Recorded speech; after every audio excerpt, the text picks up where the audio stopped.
pwedeng-pwede rin itong gawing alternative na pagkain ng kambing, guys. Ito yung ituturo ko sa video, ito yung puno ng saging, kinakain nila yan. Bukod sa dahon, kasi yung dahon talaga kinakain nila yan. Ayun, minsan pinapakain ko rin.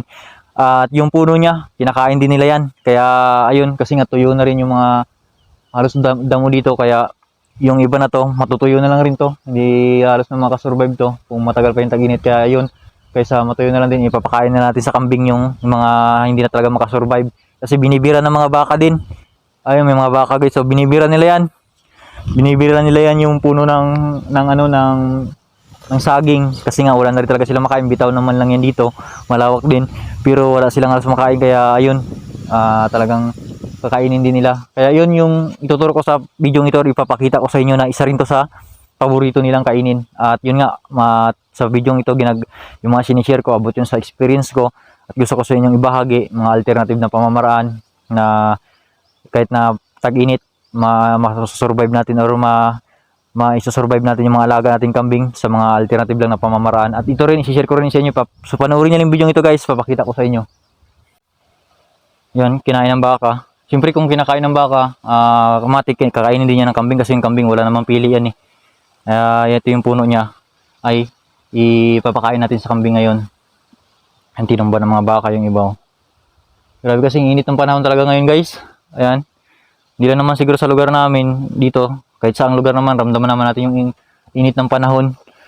Kaya ayun, sa may mga alagang mga hayop dyan, ay talagang challenge din talaga sa atin to, yung ganito kainit na panahon. Halos walang makain sila. Ayan.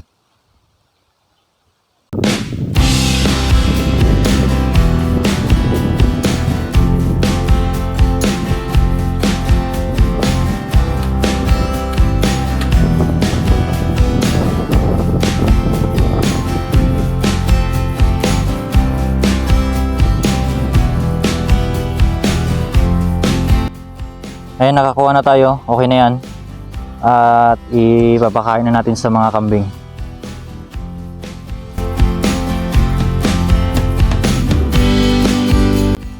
Ayan.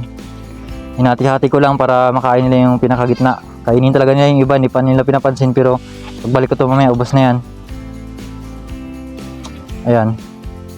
Ayun, tinuro ko lang sa video ito nga yung alternative na pamamaraan na ginagawa ko para kahit papaano marami tayong may bigay sa kanilang pagkain, or may nakakain-kain sila kahit nakakulong. Kasi mamayang hapon na naman ito, ay papakawalan ko naman to, or ipapastol ko na naman sila dito sa labas. Mga 2 oras papasokin ko naman, kaya hindi talaga sila na nagugutuman kahit papano. Ayun nga lang, habang nakakulong sila dito, meron tayong maibigay na mga makain-kain nila, kasing kambing kain na ng kain yan hanggat meron. At ayun, marami na akong ginawa ng video, guys, na yun nga mga alternative na pamamaraan. Panoorin nyo lang yung mga past video ko. At yun, sinare ko lang sa inyo video ito na yun nga yung puno ng saging ay pwede rin natin gawing alternative na pakain sa mga kambing.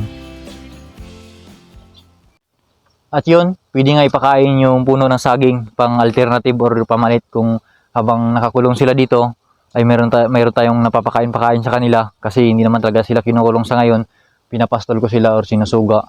At kinukulong ko lang sila, habang nakakulong sila, meron silang nakakain-kain. Kaya ayun, sabi nyo ito, sinare ko lang sa inyo yung ideya ko na yun, tsaka yung tip na ito tinuro ko sa inyo. At abangan nyo na marami pa akong i-upload na mga video about sa pag-aalaga ng kambing at mga na-experience ko. At abangan nyo lang, guys, marami rin akong ginagawang content sa aking YouTube channel ng mga tip, tutorial at mga useful content na personally na experience at gusto kong ibahagi sa inyo. Kung gusto nyo ng ganito mga video, guys, please support nyo ang aking YouTube channel, subscribe, and don't forget to hit the bell icon para maging updated ka sa mga susunod kong upload.